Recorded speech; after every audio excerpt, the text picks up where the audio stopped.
So Elon Musk has Twitter absolutely over a barrel. He'll have to pay a penalty if he pulls out of his Twitter deal, but why would he not pay out of his Twitter? Like, he's got to pull out, right? Elon Musk offered $44 billion for Twitter.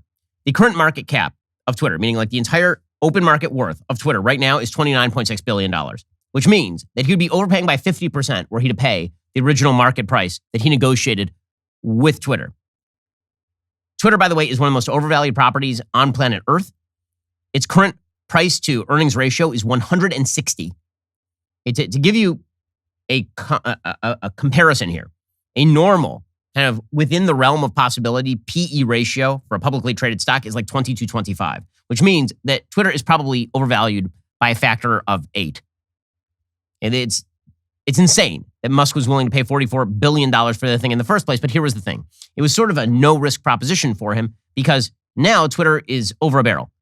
If Musk pulls out of the deal, Twitter is going to collapse almost entirely. And if he doesn't pull out of the deal, he's going to get a better price. So here is the latest exclusive from the Washington Post. Quote, Elon Musk's deal to buy Twitter is in serious jeopardy, 3 people familiar with the matter say, as Musk's camp concluded that Twitter's figures on spam accounts are not verifiable. Musk's team has stopped engaging in certain discussions around funding for the $44 billion deal, including with a party named as a likely backer. The people spoke on the condition of anonymity because of the sensitivity of the ongoing discussions. Talks with investors have cooled in recent weeks as Musk's camp has raised doubts about the recent data fire hose, a trove of data sold to corporate customers they received from Twitter. Musk's team doubts about the spam figures signal they believe they don't have enough information to evaluate Twitter's prospects as a business. Now that Musk's team has concluded it cannot verify Twitter's figures on spam accounts, it is expected to take potentially drastic action. The person said it was likely a change in direction from Musk's team would come soon. They didn't say exactly what they thought that change was going to be. The spam accounts aren't the only reason Musk might try to wriggle out of the deal, according to the Post. Twitter's share price has fallen dramatically since his takeover bid in April, leading to the impression he's overpaying, yes. Also, Musk runs 2 other major companies, Tesla and SpaceX, along with some startups. The terms of the deal mean it wouldn't be easy for Musk to walk away. Musk has agreed to complete it unless something major happens to Twitter's business. Legal experts doubt the bot issue would qualify. Twitter would be a weaker company if the deal falls apart than what Musk first bought a stake, and experts expect Twitter to fight to get it done. Twitter itself has said it intends to complete the deal. If Musk convinces a judge to let him walk away, he could still be on the hook for $1 billion in breakup fees. Twitter spokesperson Brian Polyakov declined to comment, but referred to a statement the company made in June. Twitter said in June that they were going to try and cram through the deal. Musk is not responding to a request for comment. So it looks right now like a shakedown a little bit. It looks like Musk is just trying to get Twitter to drop its price because, after all, the price is not even mildly reflective of the actual value of Twitter.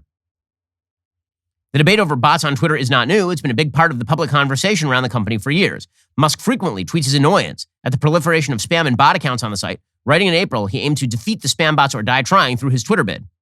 Outside researchers have sometimes said the number of bots and spam accounts could be much higher than Twitter's estimate. But because of how quickly the tactics for creating and concealing the nature of fake accounts change, it's tough for even experts to make strong pronouncements about who exactly is right. Twitter doesn't ban all of the bots. Instead, it looks for indicators that suggest fake or coordinated spam activity. Musk's takeover has plunged Twitter into chaos, creating rifts between employees and unease for executives.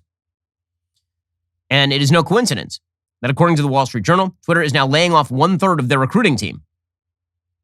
They announced on Thursday they let off 30% of their talent acquisition team. The layoffs came after the company announced in May it would be pausing hiring and looking to cut costs. As a result of the revised business needs, the company is restructuring and reducing its talent acquisition team. The layoffs are expected to affect fewer than 100 people. They're limited to the talent acquisition team. In light of the hiring pause, Twitter is reprioritizing that talent acquisition team. That includes recruiters to ensure it operates efficiently and responsibly, according to the spokesperson. On Thursday, Twitter officials doubled down on defending the accuracy of their calculation of spam on the platform. They say the spam accounts make up less than 5% of the company's daily monetizable users. Musk says he thinks it's closer to 20%. One person affected by the layoffs said employees who were laid off woke up on Thursday to 30-minute meetings put onto their calendars. Although the layoffs were abrupt, they weren't completely surprising because Twitter announced a hiring freeze. So why exactly would they have recruiters? The bottom line is that Twitter has been in a state of disarray since Musk basically, through his bid, stripped the veneer that Twitter is a successful company. Twitter is not a successful company. The vast majority of people who engage on Twitter in a serious way are the blue checks. That represents a tiny minority of the people who actually are supposedly users on Twitter's site. It's unclear exactly how Twitter makes any money at all. Their earnings are, as I say, wildly out of proportion to the price of their stock and to their market cap. Again, if you take that 22.9 billion market cap and you divide that by 160, you're talking about an annual revenue stream of like $143 million. That's insane. I'm sorry, that's insane. So a company that's earnings are $143 million is being traded at 23 billion or 29 billion or whatever it is. 29 billion bucks on the New York Stock Exchange. I guess like 180 million bucks a year in earnings. So that company is wildly overvalued.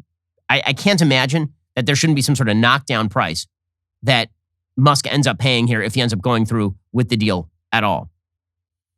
Meanwhile, in breaking news, it appears that Joe Biden has finally signed into the Shinzo Abe assassination news. He was gone for like 8 hours here because, he needs his rest. He went to bed at like 4:30 last night after having a nice Denny's Grand Slam meal. He woke up this morning to find out that the former prime minister of Japan had been assassinated. Here is Joe Biden's statement that he put out. You ready for this? Because it is just another example of Joe Biden's massive genius. Quote, I am stunned, outraged, and deeply saddened by the news that my friend, Abe Shinzo, former prime minister of Japan, was shot and killed while campaigning. This is a tragedy for Japan and for all who knew him. I had the privilege to work closely with Prime Minister Abe. As vice president, I visited him in Tokyo and welcomed him to Washington. He was a champion of the alliance between our nations and the friendship between our people. The longest-serving Japanese prime minister, his vision of a free and open Indo-Pacific will endure. Above all, he cared deeply about the Japanese people and dedicated his life to their service. Even at the moment he was attacked, he was engaged in the work of democracy. Okay, so far, fine, normal. All right, these people are doing okay. And then we get maybe the dumbest statement ever made about a political assassination. You ready for this quote? While there are many details we do not yet know, we know that violent attacks are never acceptable and that gun violence always leaves a deep scar on the communities that are affected by it. The United States stand with Japan in this moment of grief. I send my deepest condolences to his family. Gun violence. So we are now going to categorize what just happened to Shinzo Abe, according to this White House, as gun violence. So here is the thing. Japan basically makes guns illegal. So suggesting that this is just another episode of evil gun violence. I mean, have you seen the gun that was used in this particular crime? It was a homemade contraption that looks like a sawed-off shotgun, but it's actually just a couple of barrels that seem to be glued or taped to a board of wood. Gun violence. Like, they have narratives and then they just sort of try to cram the round facts into the square hole of the narrative. It's really amazing. Again, gun violence is really, really rare in Japan. According to CNN, in 2018, Japan, a country of 125 million people, reported 9 deaths from firearms. 9. The gun was handmade. Under Japan's firearms laws, the only guns permitted for sale are shotguns and air rifles. Handguns are outlawed. And if you wanted to get a shotgun or an air rifle, you'd have to go through a long and complicated process that involves qualifying for a firearm license, which requires an all-day class. You have to pass a written test. You have to have a shooting range test with an accuracy of at least 95%. You have to undergo a mental health evaluation and drug test and a rigorous background check, including a review of criminal record, personal debt, involvement in organized crime, and relationships with family and friends. And then you have to register the weapon with police and provide details of where the gun and ammo is stored in separate locked compartments. The gun has to be inspected by the cops once a year. Gun owners have to retake the class and sit an exam every 3 years to renew the license. In 2017, there were only 377,000 guns held by civilians in Japan at all. The last known public shooting of a politician in Japan was in 2007. That was when a mayor was shot by a member of the Yakuza. But according to Joe Biden, obviously this is just more gun violence. It's getting hard to determine what the bar is for how low Joe Biden's stupidity goes. Pretty amazing. Did you know that every single like creates one additional leftist tier? That is just science.